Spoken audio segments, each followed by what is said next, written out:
ದೇವರಿಗೆ ಮಹಿಮೆ ಉಂಟಾಗಲಿ. ಒಂದು ಮನೆ, ಆ ಒಂದು ಮನೆಯಲ್ಲಿ ಅನೇಕರು ಕುಟುಂಬ ಸಮೇತವಾಗಿ ಸಮಾಧಾನದಿಂದ, ಆರೋಗ್ಯದಿಂದ, ಸಂತೋಷದಿಂದ ಜೀವನ ಮಾಡಬೇಕು ಎಂಬುದಾಗಿ ದೇವರು ಇಷ್ಟಪಡುವಂಥದ್ದು.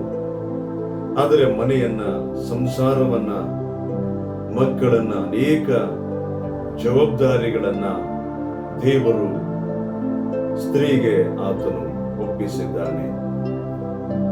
ಸ್ತ್ರೀ ಅದು ಎಂಥ ಸ್ತ್ರೀ ಎಂಬುದಾಗಿ ನೋಡುವಾಗ ಆ ಸ್ತ್ರೀಯು ಗುಣವಂತೆಯಾಗಿರುವಂತ ಸ್ತ್ರೀ ಆಗಿರಬೇಕು, ಜ್ಞಾನವಂತೆಯಾಗಿರುವ ಸ್ತ್ರೀ ಆಗಿರಬೇಕು. ಅಂತ ಸ್ತ್ರೀಯ ಕರಗಳಲ್ಲಿ ಆ ಒಂದು ಕುಟುಂಬ, ಸಂಸಾರ, ಗಂಡ, ಮಕ್ಕಳು ಎಲ್ಲ ಇಡೀ ಕುಟುಂಬದವರು ಆ ವಿಧವಾಗಿ ಬಹಳ ಒಂದು ನೆಮ್ಮದಿಯಾಗಿ, ಸಂತೋಷವಾಗಿ ಅವರು ಇರಲು ಸಾಧ್ಯ ಆಗುತ್ತೆ. ಆದ್ದರಿಂದಲೇ ದೇವರ ವಾಕ್ಯದಲ್ಲಿ ನೋಡುತ್ತಾ ಇದ್ದೀವಿ. ಜ್ಞಾನೋಕ್ತಿಗಳ ಪುಸ್ತಕ 14ನೇ ಅಧ್ಯಾಯ 1ನೇ ವಾಕ್ಯ, ಜ್ಞಾನವಂತೆಯು ತನ್ನ ಮನೆಯನ್ನು ಕಟ್ಟಿಕೊಳ್ಳುವಳು, ಜ್ಞಾನಹೀನಳು ಅದನ್ನು ಸ್ವಂತ ಕೈಯಿಂದ ಮುರಿದು ಬಿಡುವಳು. ಅಂದ್ರೆ ಒಂದು ಮನೆ, ಸಂಸಾರ ಸಂತೋಷವಾಗಿ ಸಾಗುವುದು ಸ್ತ್ರೀಯ ಕೈಯಲ್ಲಿದೆ.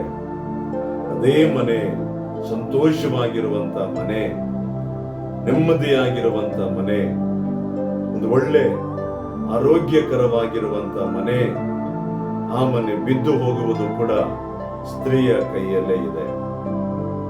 ಆದ್ದರಿಂದ ಸ್ತ್ರೀಯ ಬಗ್ಗೆ ವೇದದಲ್ಲಿ ಬಹಳಷ್ಟು ಕಡೆ ಒಂದು ಅನೇಕ ಉದಾಹರಣೆಗಳನ್ನ ದೇವರ ವಾಕ್ಯದಲ್ಲಿ ನೋಡುತ್ತಾ ಇದ್ದೇವೆ.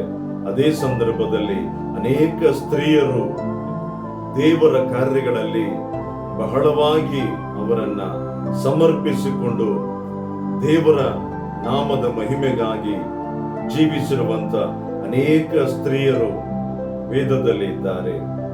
ಅಂತ ಒಂದು ಸ್ತ್ರೀಯರನ್ನ ಉದಾಹರಣೆಯಾಗಿ ತೆಗೆದುಕೊಂಡು ಈಗಿರುವಂತ ಅನೇಕ ದೇವ ಮಕ್ಕಳು, ನನ್ನ ಪ್ರಿಯ ಸಹೋದರಿಯರು ಎಲ್ಲರೂ ಕೂಡ ಆ ಒಂದು ವೇದದಲ್ಲಿರುವಂತ ಸ್ತ್ರೀಯರನ್ನ ನೀವು ಸ್ವಲ್ಪ ಧ್ಯಾನಿಸುವುದೇ ಆದರೆ ನಿಮ್ಮನ್ನು ಕೂಡ ಅವರಿಗಿಂತಲೂ ಹೆಚ್ಚಾಗಿ ದೇವರು ತನ್ನ ಕಾರ್ಯಗಳಲ್ಲಿ, ತನ್ನ ಸೇವೆಗಳಲ್ಲಿ ಆತನ ಯೋಜನೆಗಳನ್ನ ಎಲ್ಲರಿಗೂ ಕೂಡ ಆತನು ಕೊಟ್ಟು ನಿಮ್ಮನ್ನ ಆ ವಿಧವಾಗಿ ಅದ್ಭುತವಾಗಿ ದೇವರು ನಡೆಸಲು ಆತನು ಚಿತ್ತವುಳ್ಳವನಾಗಿದ್ದಾನೆ.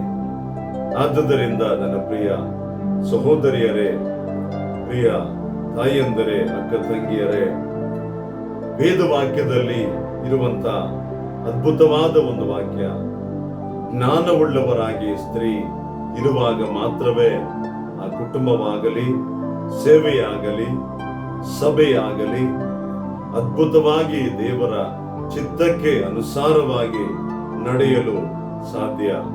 ಒಂದು ವೇಳೆ ಆ ಸ್ತ್ರೀ ಜ್ಞಾನಹೀನಳಾಗಿ, ಬುದ್ಧಿ ಇಲ್ಲದವಳಾಗಿ ಒಂದು ವೇಳೆ ಆಗಿರುವುದೇ ಆದರೆ ನಿಶ್ಚಯವಾಗಿ ಅಲ್ಲಿ ಅನೇಕ ವಿಧವಾದ ಸಮಸ್ಯೆಗಳಿಗೆ, ಅನೇಕ ವಿಧವಾದ ಕಳವಳಗಳಿಗೆ, ಅನೇಕ ವಿಧವಾದ ಬಲಹೀನಗಳಿಗೆ ಕಾರಣ ಆಗುತ್ತೆ. ಆದ್ದರಿಂದ ಜ್ಞಾನಹೀನರಾಗಿ ನಡೆಯದೆ ಜ್ಞಾನವುಳ್ಳವರಾಗಿ ವೇದವಾಕ್ಯದ ಅನುಸಾರವಾಗಿ ಬುದ್ಧಿಯುಳ್ಳ ಸ್ತ್ರೀ ತನ್ನ ಮನೆಯನ್ನ ಕಟ್ಟಿಕೊಳ್ಳುವಳು.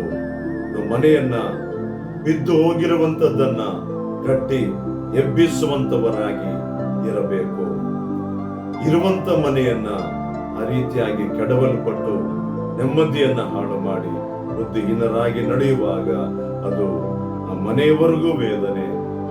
ಜವಾಬ್ದಾರಿಯನ್ನು ಕೊಟ್ಟಂತ ದೇವರು ಕೂಡ ವೇದನೆ ಪಡುವಂತ ಒಂದು ಸ್ಥಿತಿ ನಿರ್ಮಾಣ ಆಗುತ್ತೆ. ಅಂತ ಸ್ಥಿತಿಗಳು ಬರದೆ ನೀವು ಅದ್ಭುತವಾಗಿ ದೇವರ ಜ್ಞಾನದಲ್ಲಿ ಮುಂದೆ ಸಾಗುವಂತೆ ಈ ವಾಕ್ಯದ ಮೂಲಕ ದೇವರು ನಿಮ್ಮನ್ನ ಬಲಪಡಿಸಲಿ.